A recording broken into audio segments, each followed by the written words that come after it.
deep in the Appalachian wilderness, where mountains roll endlessly and valleys sink into shadows so heavy that sunlight barely survives the descent, there is a story buried under generations of silence.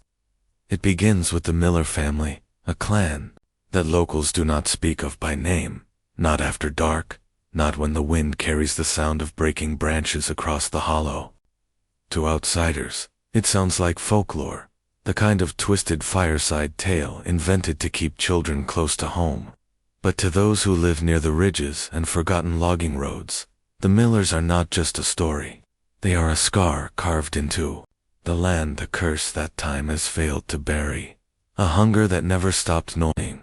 Their legacy is a tale of bloodlines collapsing inward, of secrets whispered through rotted teeth, of rituals performed by firelight long after reason had fled. And though the family cabins are said to have burned decades ago, the air in Miller Hollow still carries the stench of smoke, meat, and something else too foul to name. The story begins with Jacob Miller, a man who came down from Pennsylvania in the early 1800s and staked his claim on land nobody else wanted. It was land too steep to farm, too wild to tame, yet it was precisely the kind of place Jacob sought. He wanted distance, and in the distance, he found silence. At first he was seen as just another stubborn mountain settler, a man building a cabin where only the most desperate dared to stay. But Jacob's creed was different. He taught his children to avoid outsiders, to see strangers as a disease, to keep their blood untouched by foreign hands. At first, this meant cousins marrying cousins, but within 2 generations the lines collapsed, until kinship was a circle, not a web. Children born of children, eyes set too wide, tongues too thick to form words, bones bending against skin that could not hold them.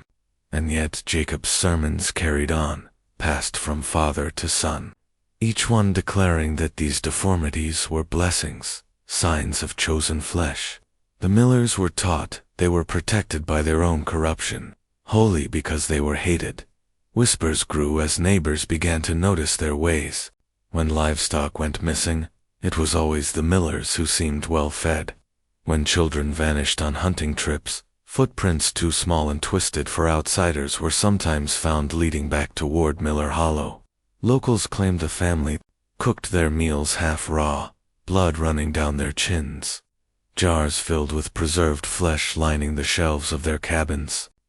There are stories from traveling preachers who dared enter the hollow and returned shaken, swearing they had seen bones strung from trees like wind chimes and faces peering through the cracks of cabins that looked less than human, malformed by generations of incest.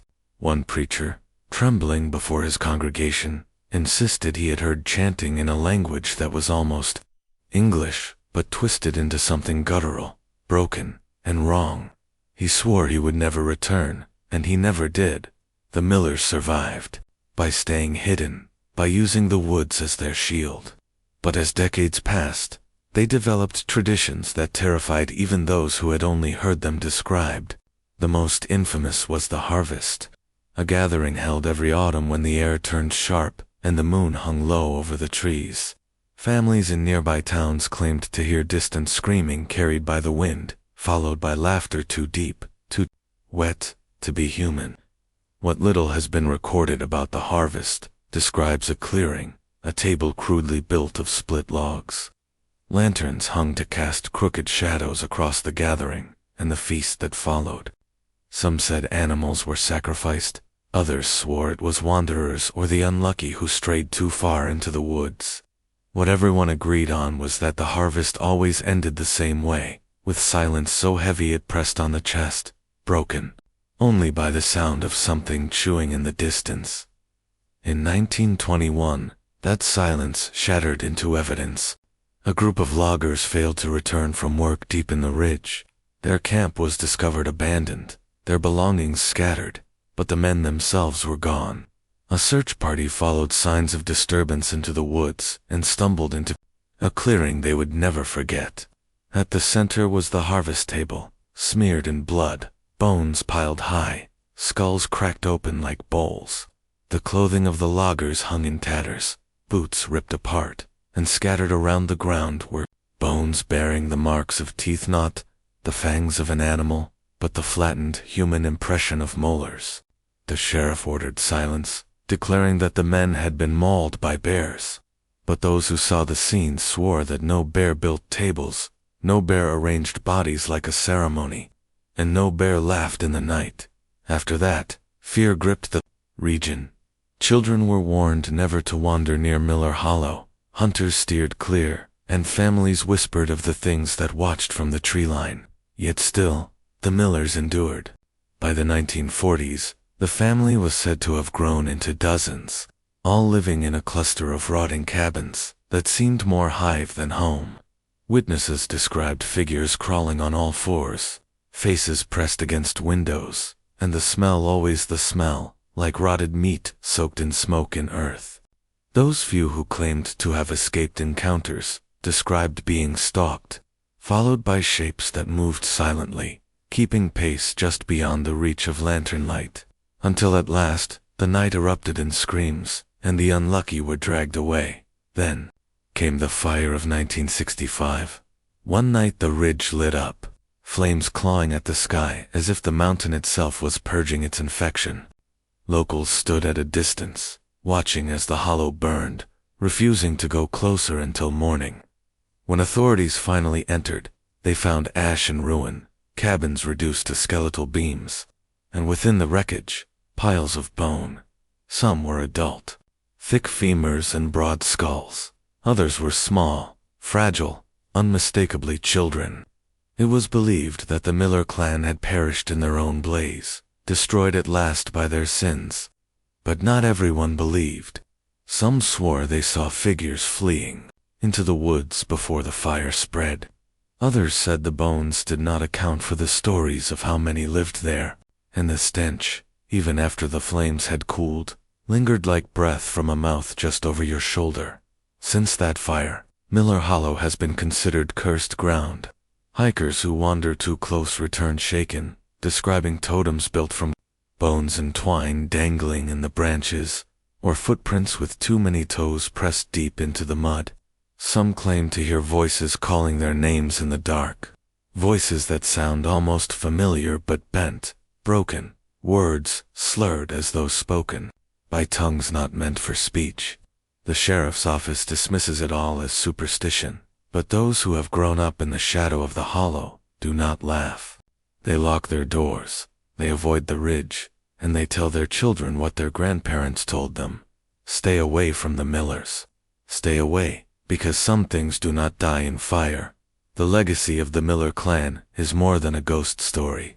It is a reminder of what hunger and fear can breed when left unchecked, of what happens when bloodlines curl inward and consume themselves, of how quickly the human face can become monstrous.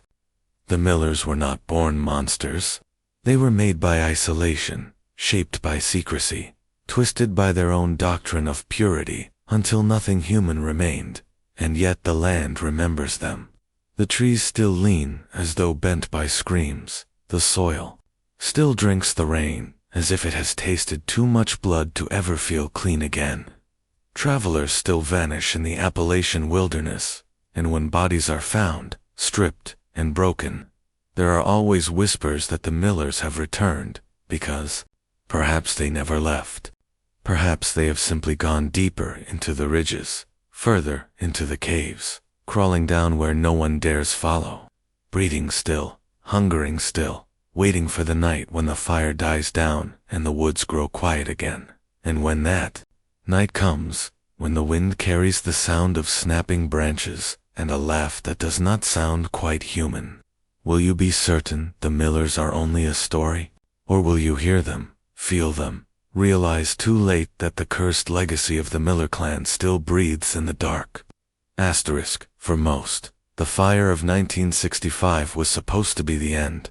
The flames were hailed as the final chapter in a story that had cursed the land for over a century, a cleansing that reduced the Miller clan to ash and smoke.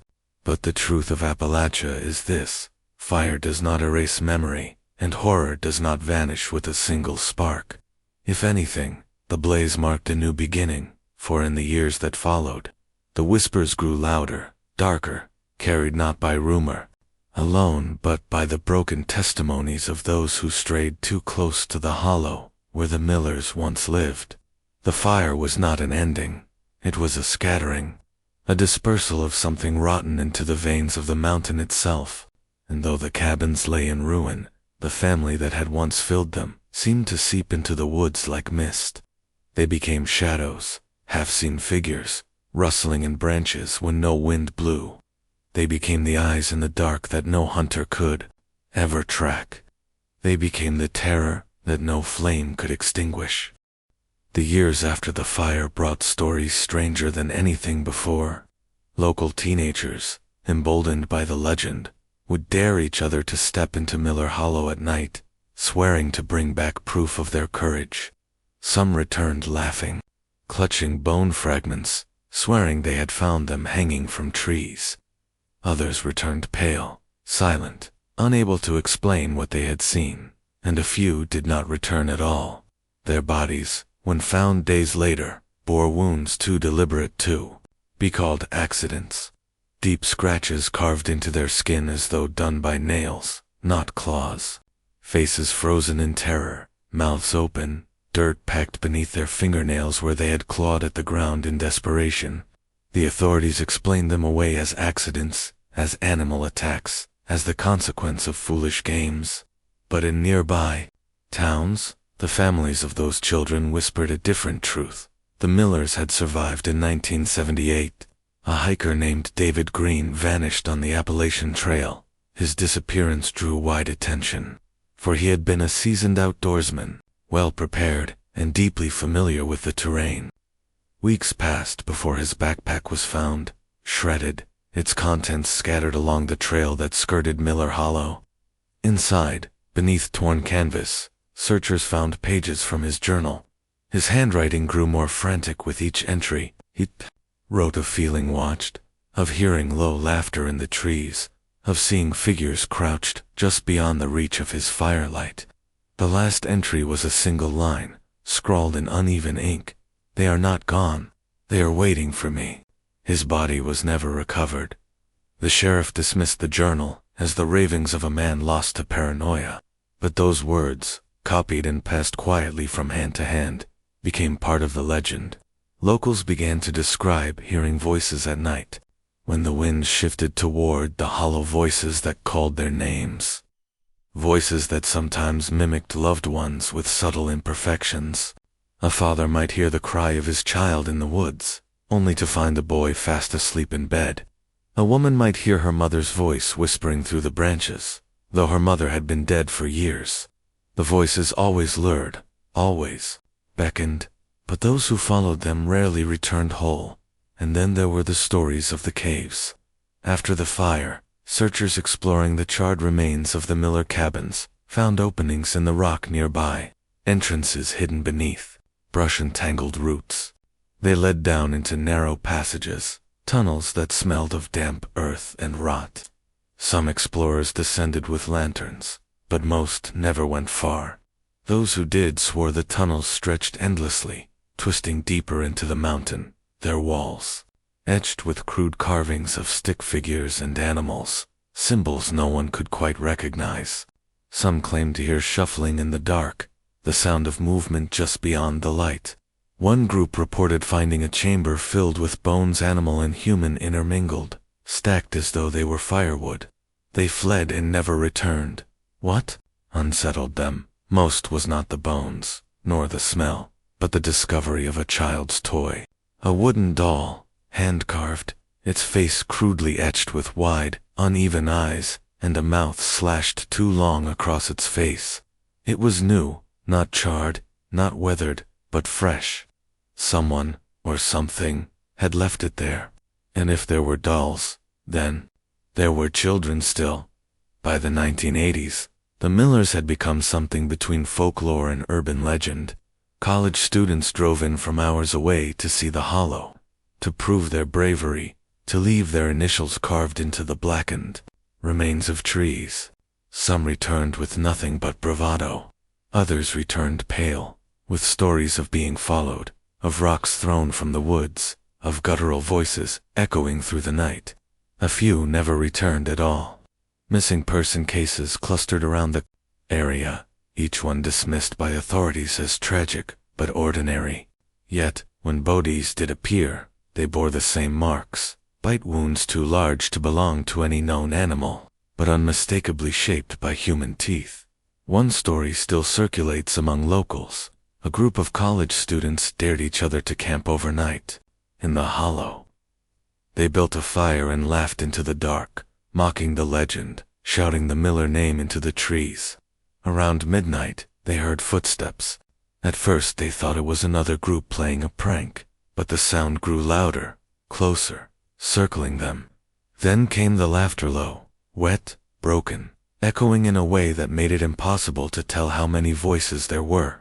Shapes emerged from the tree line, crawling on all fours, faces glinting in the firelight. The students ran, scattering into the woods. Only 2 survived, stumbling out of the hollow at dawn. Their accounts matched, figures deformed by twisted limbs, eyes set too far apart, mouths stretched unnaturally wide, moving with a speed and silence no human could manage. The survivors refused to speak of what happened to their friends. The others were never found. Some believe the fire had only driven the Millers deeper, forcing them underground, where they adapted to a life in darkness. Generation after generation, breeding in shadow, becoming something not quite human, not quite animal. The deformities worsened, their senses sharpened. They learned to wait, to stalk, to mimic. Some claim the Millers became part of the land itself, their hollowed forms, blending with the roots in the rocks, eyes gleaming from cracks in the earth.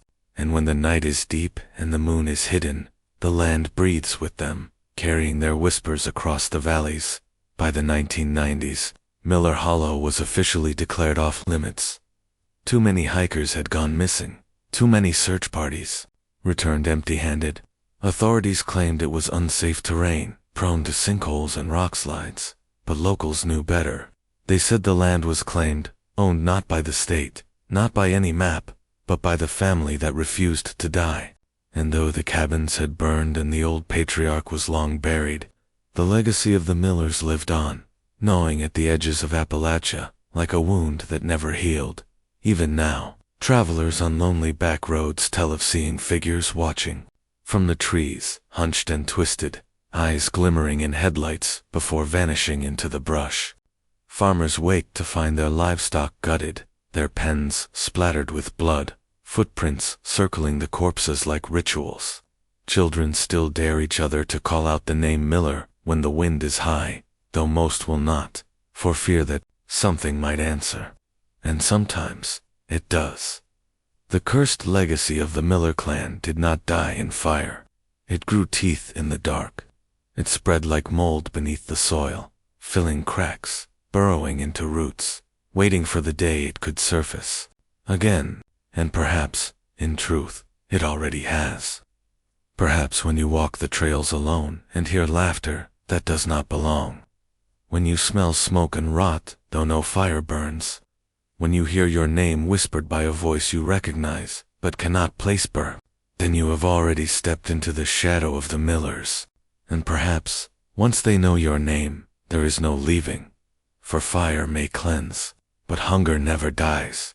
Asterisk the fire, the caves, the scattered survivors. Each chapter in the tale of the Millers should have been the last.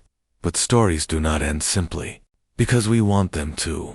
In Appalachia, stories live in the soil, in the trees, in the mouths of those who cannot forget, and the Miller clan's story is one that will not die. If the first century of their existence carved them into legend, and the second scattered them into shadow, then the third has been the era of return. For even in the modern world, where highways cut through ridges and satellites map the wilderness, there are still places where the light does not reach. Still valleys where whispers are stronger than truth, and in those places the Millers still thrive. It began subtly, with patterns too strange to ignore. In the early 2000s, Hunters reported kills disappearing from where they were left. A deer gutted and hung in a tree would be stripped bare overnight, the meat gnawed down to bone, the marrow cracked open and sucked clean. Bears were blamed, but hunters knew better. Bears did not climb silently, did not leave behind footprints with 6 toes, did not laugh in the dark while unseen. Livestock killings grew bolder. Horses found flayed, their bones scattered across fields, eyes plucked from their sockets as though collected. Farmers locked their barns at night and swore they heard footsteps circling, scratching at doors, rattling latches, until at last silence fell, silence that was worse than sound. For silence meant they had gone inside. Then came the missing persons. Hikers, campers, drifters, those who would not be missed. Their names trickled into local papers, just another reminder that the mountains are unforgiving. But among locals, the truth was whispered differently. When bodies were found, they bore the signs, bite marks shaped like human jaws, but stretched too wide, too uneven, skin torn not by blades, but by teeth. In one case, a body discovered in a shallow creek was missing its hands and feet, gnawed clean to the bone. The sheriff called it scavengers. The coroner said otherwise but was ignored, and still, no one dared speak the name Miller aloud. The caves became the heart of the legend once more. Explorers equipped with modern gear had lamps, ropes, cameras descended into the black. Most returned, shaken, swearing never to enter again. They spoke of tunnels that branched like veins, of crude drawings etched into stone, of walls slick with a foul residue that smelled of decay. Some swore they saw movement, shapes retreating just beyond the glow of their lights, limbs twisted and too long, eyes catching the shine for a split second before vanishing. One team left their camera behind in their panic. When reviewed later, the footage revealed little at first. Rock walls, dripping water, panicked breathing. Then, in the final seconds, something moved into the frame. A hand, gnarled and wrong, fingers fused into twisted clumps, nails yellow and cracked, reaching. And then, the feed ended. Rumors spread that the Millers had learned to adapt. Driven underground by the fire, they had reshaped themselves into creatures of the dark. Pale skin bleached by shadow, eyes large and glassy, limbs bent in grotesque ways to squeeze through stone. Generations of breeding had stripped them further of humanity, but sharpened their senses beyond imagination. They could see in the dark, smell fear on the air, mimic the voices of those they hunted. Some claimed they were no longer fully human at all, but had become something else entirely, feral echoes of mankind. Nightmares given flesh, and yet they were not aimless. For every tale of a lost hiker, there was another of ritual. Bone totems found hanging from branches, arrangements of skulls set in circles, fires built in strange patterns. Some hikers swore they stumbled into clearings where crude tables still stood, stained dark as though no years had passed since the harvest feasts of old. The Millers had not abandoned their traditions. They had carried them deeper, hidden them from the eyes of outsiders, until the rituals became something only they could understand. But their purpose was unchanged: to feed, to preserve the bloodline, to keep the curse alive. One of the most haunting accounts came from a trucker who swerved off the highway late one night and tumbled into a ravine near the hollow. Injured but alive, he staggered through the woods searching for help. He claimed he heard voices, his mother's, his brother's, calling to him, promising safety if he followed. Weak and desperate, he did. Hours later, he stumbled into a clearing where firelight flickered. Around it crouched figures, pale and twisted, rocking back and forth. They turned to him, their faces warped by generations of inbreeding, jaws hanging crooked, teeth jagged and yellow. One spoke in a voice identical to his brother's, though its lips barely moved.